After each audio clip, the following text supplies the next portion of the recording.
Good morning, Sound Squad. Welcome to a new week and a new VGC 2017 team builder featuring the Pokemon Tentacruel.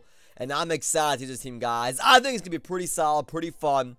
And let's just hop right into it, guys. And of course, as always, in the description down below, EVs, IVs, all that good stuff for you to use on Showdown. Or if you want to just mimic the EVs and IVs for your own building in-game, be sure to check out the description down below for the team. So, first and foremost, we have our boy Celesteela right now. Protect, Flamethrower, Air Slash, and Flash Cannon. Now, I'm not running Giga Drain anymore in my Celesteelas. Why? I don't want to. And I want coverage for things like the Harayamas every now and then, but Champs every now and then, the Final Pokemon every now and then. And I like the chance to flinch too. Flinching is kind of a nice little benefit to have with Celesteela. Also gives me another stab attack outside of Giga Drain. Yes, Giga Drain is nice with things like Gastrodon and maybe even the Finnies every now and then, but I like Air Slash. I used it before and I think a stream. I like it. I enjoyed it. We're gonna use it today. I wouldn't say it's optimal, but I would say for this team I like it a lot because I got a little bit of a fighting weakness in between Porygon, Snorlax, and Celesteela, who's neutral to it. But then again, I resist it with the Coco and I think Tentacruel as well, possibly the resist fighting, being poison type. I always forget if that resists. But we got Celesteela here with Air Slash to cover that fighting weakness a little bit. Of course, your EQ immune as we have 2 EQ weaknesses. And then Flamethrower for Kartanas and stuff, and then Flash Cannon for my other stab of choice. So that is that right there, my friends, for our Celesteela. He'll be more important later on. We'll get to that in a bit, but for now, that is our Celesteela. Next up, we have Salamence, an Adamant Salamence. Max speed, max attack, protect, D-Dance, Fire Fang, Dragon Claw. Now I was debating. Also, he's a Focus Sash, guys, because I have no idea what to put on this Pokemon. So I figured, hey, why not use a Focus Sash? Live Garchomp's D-Claw, live Garchomp's not Garchomp. You live Garchomp's D-Claw, live an Ice for Porygon, live something, guarantee myself at least one Dragon Dance, and then try to do damage with Fire Fang or Dragon Claw. I was thinking of Flyinium Z and going to Fire Fang for Fly. I was thinking about that, but at the same time I was like, I don't know, man.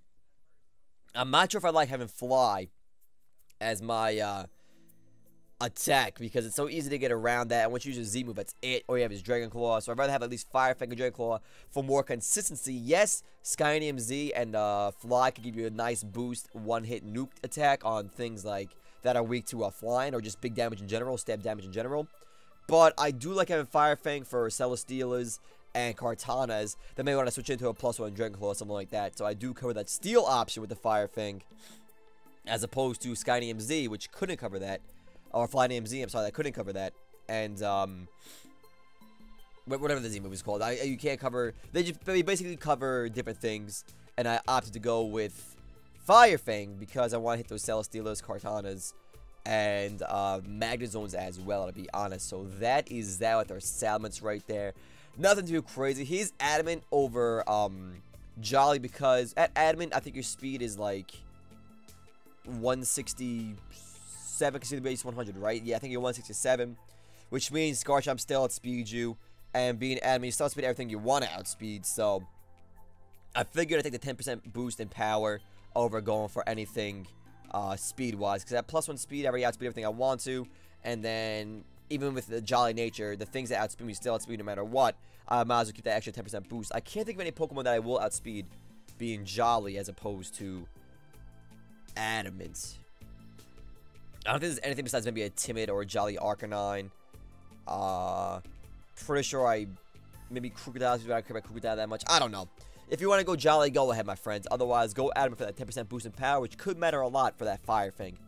And then, of course, guys, don't forget, Fire Fang can also flinch and burn your opponent. So that's always a nice 10% chance in the back of your mind when you use that attack. Next up, we have my boy Snorlax over here. Snorlax is basically our answer for Gastrodons and those bulky mons we really can't take care of too much. We have Recycle, Curse, High Horsepower, and Return. We're not running Belly Drum because I just don't want to. I want to run Curse because I do have Trick Room on my team, as you can see. And then with the Curse set, I can just increase my defense and attack and make sure I go first in that Trick Room. High Horsepower for the Ghost type Pokemon and Mux, and Return for just big boy stab damage. Otherwise, you can run Facade, or you can go Giga Impact, you want to get really zesty with a Z or something like that, but I don't think you want to do. I think this and Belgium are the best sets for Snorlax, and I'm opted for this one because I don't want to use Belladrum, and I like going for Curse. I do like Curse better. I think Belgium probably is better, but I do like Curse better. It's more perfect for me, guys. Nothing against the Belgium set. I just like having Curse. Obviously, Recycle gives you that Figy Berry back. Curse gives you that +1 attack and defense. High horsepower for those Ghost Pokemon and things with the ground, like Muck, and then return for things like Finny and the Tapus and things you want to hit with return. Anything else to mention about Snorlax? Just watch out for things like Pheromosa. Knock off Muck and get rid of your Berry, which you don't want to lose that. You can't recycle that back. If a Berry gets knocked off, you can't bring it back. Berry has to fall off naturally to bring it back to recycle. It can't be knocked off. It can't be thieved or stolen, I guess you could say. It can't be... You get that point. It has to be physically used for your recycle. It can't be just straight up knock off. Oh, I get it back. No.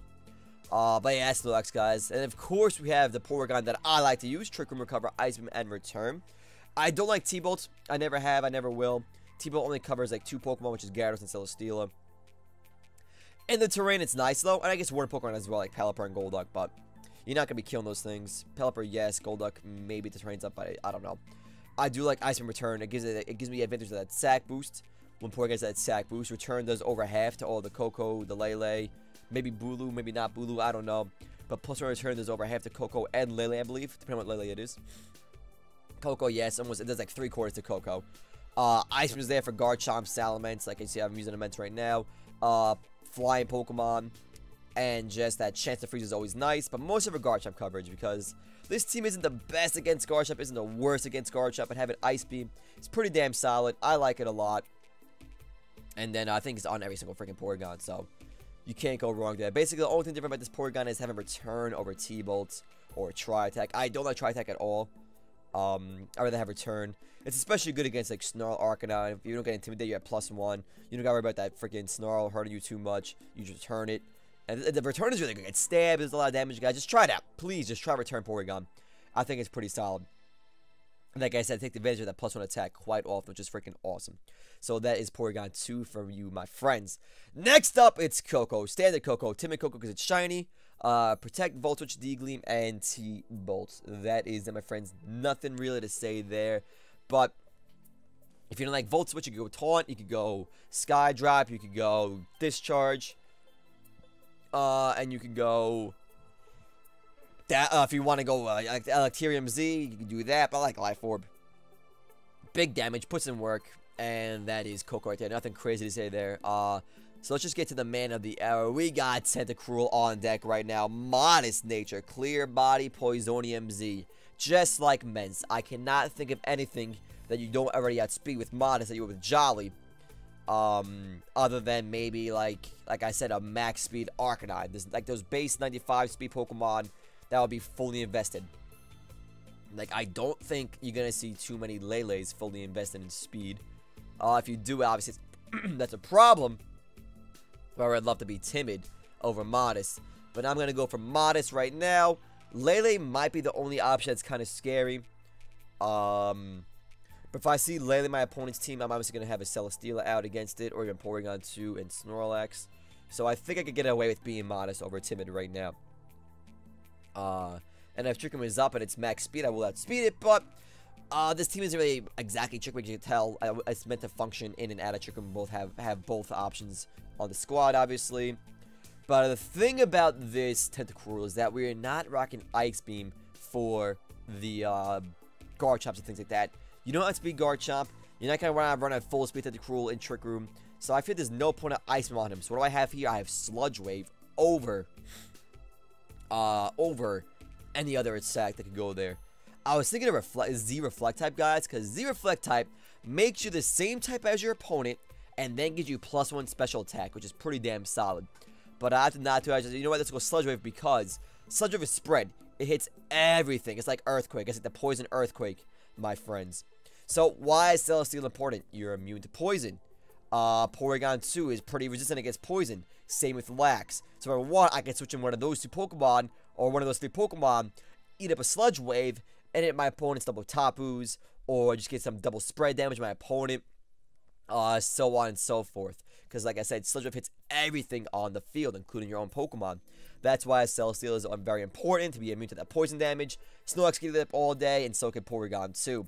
That's a nice thing about having Sludge Wave on Tentacruel. And like I said, if I need to hit both Pokemon in a tight pinch, boom, I got that with Sludge Wave. I got that with Dazzling Gleam. And I don't got EQ on this team, which is kind of a problem, but I do have high horsepower. But EQ isn't as important in doubles as in singles, but that's basically Tentacruel's job. He has Poisonium Z. Also, Sludge Wave gives you a much stronger Poisonium Z. Not just a much stronger, but it gives you that 5 more points. And because Sludge Bomb is 90, Sludge Wave is 95. Gives you a little bit more zest in that Sludge Wave Z move instead of the Sludge Bomb Z move. So might let you pick up that extra KO that you might not be able to get every now and then. But overall, guys, that is our Tentacruel team. We're going to try it out. I will see you guys at the battle on live. Until then, my friends, enjoy yourself. Welcome to a new week. I'm Mr.Talent. You are the Glorious Talent Squad. And I'll see you